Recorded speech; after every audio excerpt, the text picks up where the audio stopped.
we able to be the most boring and reductive deck at the table with Madam Web Clairvoyant? Let's check it out. Hello everybody and welcome back to the channel. I am your host Josh, aka finleekilgore. Today we are doing another Spider-Man Pauper Commander deck tech where we are taking a look at Madam Web Clairvoyant. This is going to be a terrors build, which means we are running as many cards that we can that are either going to work like a Tolarian Terror or they're just really big creatures that we're going to be able to swing in with. So let's pop over to the video. All right, so we are taking a look at the list for Madam Web Terrors. Let's first off look at Madam Web Clairvoyant herself. So Madam Web Clairvoyant is a 6-mana 4/4 mutant advisor. You may look at the top card of your library anytime. You may cast spider spells and non-creature spells from the top of your library, and whenever you attack, you may mill a card. So initially, I had thought about doing some form of a changelings deck, but there's just not that many shapeshifters and changelings that have worthwhile effects on them to utilize the spider spells side of this, and there's really just not that many spiders in blue. The non-creature spells side of this, on the other hand, definitely intrigued me. Now, when you attack, you may mill a card. Luckily, it's a May trigger, so we don't have to do it. It will come in handy because it's kind of a pseudo-surveil, since we can look at the top card of our library at any time. For those unfamiliar with Tolarian Terror, number one, where have you been? He's a menace and pauper, and number two,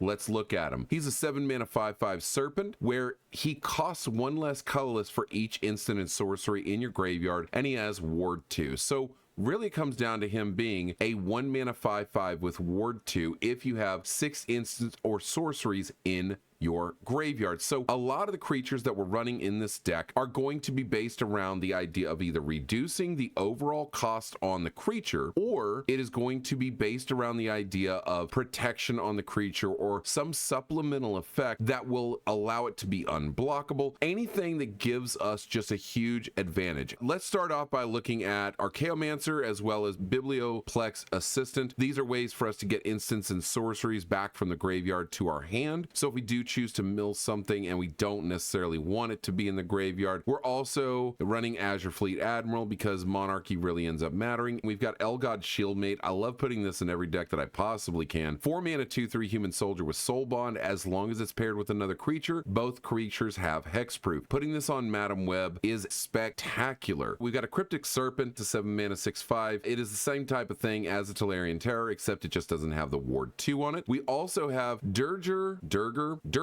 Island Dragon, 6-mana 4/4 out of Tarkir Dragonstorm with the Omen side, 2-mana instant called Skimming Strike. You can tap up to one target creature and draw a card, so you can replace it in hand. Omen shuffles this back into the deck, or you can just play it for the 6-mana side. It is a flying 4/4 with ward 2, so we do have that built-in protection.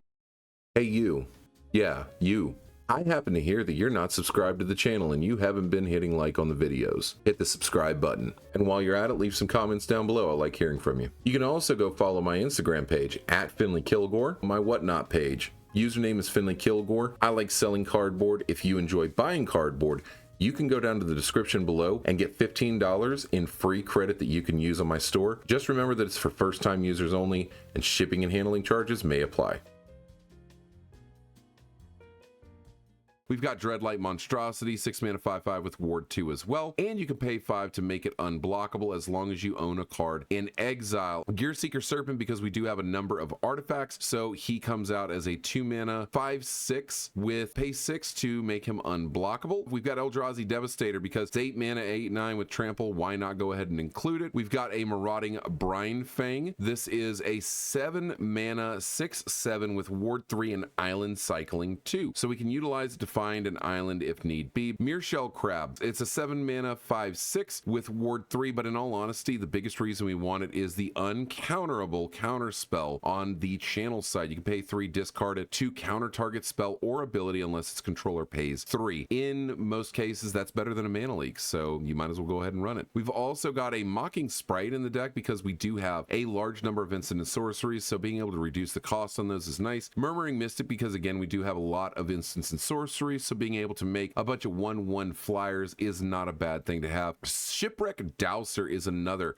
incredible card for the deck. 5 mana 3/3 with prowess, and when it ETBs, you are Chaomancer, so you get an instant or sorcery back from the graveyard to your hand. So I like it because of the prowess and the number of instants and sorceries we have in the deck. Striped Riverwinder, you can cycle this for 1 if need be, otherwise it's a 7 mana 5/5 hexproof. After that, we've got Sword Coast Serpent, 7 mana 6/6 that has an adventure called Capsizing Wave. You can pay 2 to bounce a creature back to their owner's hand. The creature side of it, however, 7 mana 6/6 can't be blocked as long as you've cast a non-creature spell this turn, and with as many non-creature spells as we have, we should have an unblockable Sword Coast Serpent on most occasions. We also have Ulamog's Crusher in here, 8 mana 8/8 with Annihilator to attacks each turn if able. If you've never played against Ulamog's Crusher, wait until the day that you have to. Wretched Griff is a 7 mana 3/4 with a merge for 6, and whenever you cast a spell you can draw a card, and it has flying, so you can utilize this with a number of different creatures. You can utilize it for Azure Fleet Admiral if you needed to. You can use this with Biblioplex or Archaeomancer. We've got Deep Analysis. You can draw 2 cards, flashback it for 2, so we can mill this off of Madam Web Clairvoyant, get it into exile. It'll help our Dreadlight Monstrosity, so that way we can make that unblockable. We've got Gitaxian Probe, allows you to be able to set up for plays. You draw a card off of it and you can pay 2 life to make that happen. We do have Lorien Revealed because even though we're not playing any dual lands, we are able to play Mystic Sanctuary in the deck, so it does allow us to be able to get something back from the graveyard if need be. We've got Ponder Preordain and Brainstorm, the trifecta of cantrips, as well as Treasure Cruise. You can delve out all these cards that are going to your graveyard and draw 3 cards. Seems pretty good. Arcane Denial ends up being a very powerful counterspell for us. We also have Counterspell in the deck because why wouldn't you have normal Counterspell? Dispersal Shield, you can counter target spell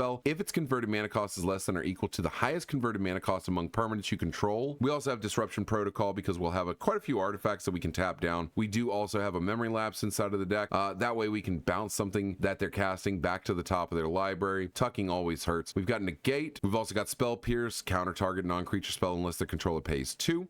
Beyond that, we do have a number of other removal spells as well as draw spells. So we've got Behold the Multiverse. I like this card a lot. Pop it into Foretell, let it sit until you end up needing it. Scry 2, draw 2, works out really well. Boomerang, 2 mana, bounce a target permanent. This works great to be able to get rid of if somebody's got Urzatron. We've got Consider in here because why not? It's extra draw replacement. We've got Opt because it's extra draw replacement. We do have Dispel also. I totally forgot to mention that. We do have the Echoing Truth. Now the Echoing Truth is very important because if you're playing against something like a Kadira deck, it allows you to be able to bounce all those rabbit tokens off of the board. If you're playing against something like Presence of Gone combo, it allows you to bounce all those tokens off the board. Since we are going to be drawing a bunch of cards, I think Foil is safe enough to play in this as a counter spell. Gush, again, you can bounce 2 islands to draw 2 cards. I think bouncing 2 islands to draw 2 cards is always going to be worth it. So we've also got Impulse. You can look at the top 4 cards of your library, put 1 into your hand, rest into your library in any order. Intervene, counter target spell that targets a creature. Into the Royal is that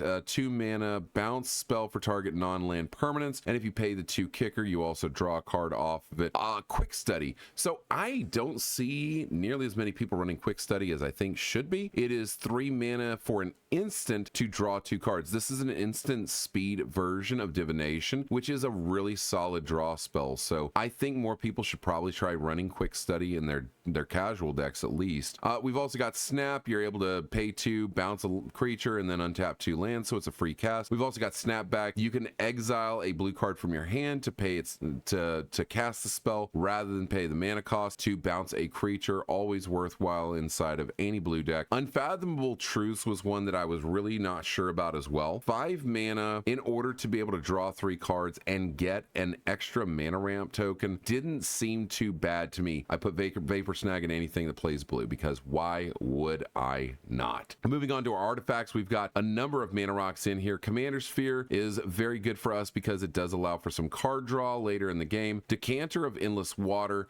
I like this in here because we do have a lot of card draw, and as a control deck, having no maximum hand side is very good for us, so I went ahead and included that. We've got the Felwar Stone because it doesn't even matter if it makes blue. Honored Heirloom because we do, as a control deck, want to start getting rid of things out of people's graveyards if they end up having, I don't know, problematic cards, if they're trying to do a Ghostly Flicker combo or something, I don't know. Mind Stone, we are able to use that to draw a card if need be. Prismatic Lens, it's 2 mana. Mana rock, so why not outrun it. Pristine Talisman, we can gain 1 life, so we can fend off a ping here and there whenever we need to. Sky Diamond, I know it comes in tapped, but it is a 2-mana rock, and we are a control deck, so it doesn't really matter. Star Compass, same thing, enters tapped, doesn't matter. Thought Vessel, no maximum hand size, that gives us 2-mana rock that are offering us that Reliquary Tower style effect. Wayfarer's Bauble, because finding more lands is always good. And then we also, going to the enchantments, have multiple ways to deal with commanders and just shut them offline for a minute. Imprisoned in the Mood is going to be the best version of that, because you're just going to turn gut into a land. Unable to Scream, for anybody that ends up running some type of a morph deck, if anybody does do that, this works really well against that. But also 0-2, it means that you can swing 1/1s into it and it's not going to end up killing it out. And then we've also got Witness Protection. And then we round out the rest of the deck with a number of different options for lands. So we've got our Ash Barrens. We also have Desert of the Mindful as a cycling land alongside our Lonely Sandbar. Halimar Depths, it's a very good card, enters tapped, but whenever it enters, you look at the top 3 cards of your library and put them back in any order. So it's at least a way for us to be able to shape the way that we want to draw stuff. Opal Palace, because I like bringing in my commanders with extra 1/1 counters on them. We've also got the Mystic Sanctuary that I talked about earlier. And then last but not least, we are running the full suite of Urzatron lands, because we are playing big stuff and we need to get big mana. And there we have it, guys. That's the full deck tech. It's terrors, it's big stuff. You get to swing in, do a bunch of damage. Sounds like a lot of fun to me. If you just feel like being boring and reductive and counter spelling everything that everybody's doing and bouncing everything that everybody's doing, having the ability to cast non-creature spells from the top of your library just makes for a much better control shell. So I hope you guys enjoyed the deck tech. Let me know down in the comments below. Did you put the deck together? Did you play test the deck? How do you feel about this? Are there options that you would put in that I didn't? I want to hear from you, so make sure you drop those comments down below. Make sure that you subscribe, comment, and like the videos. Liking the videos helps out a ton. I am trying to hit 250 subscribers before the end of the year. We've still got 3 months ahead of us, so I think we can pull it off. Make sure you share the channel over to as many people as you can, and make sure that you push as much Pauper Commander in your local game store as possible. You can go down in the description below. You can find my Instagram at finleekilgore, or you can also go over to my Whatnot page. If you are a first-time user on Whatnot and you enjoy buying cardboard, you can use my affiliate link in the description below to get $15 in free credit for my store. Now that Spider-Man is out, you can go there and I will have some Spider-Man stuff going up in there. Just do remember that it is only for first-time users and shipping and handling charges may apply. So with all that said, my name is Josh, aka Finley Kilgore. Thank you so much for watching the video, and I will see you guys in the next video.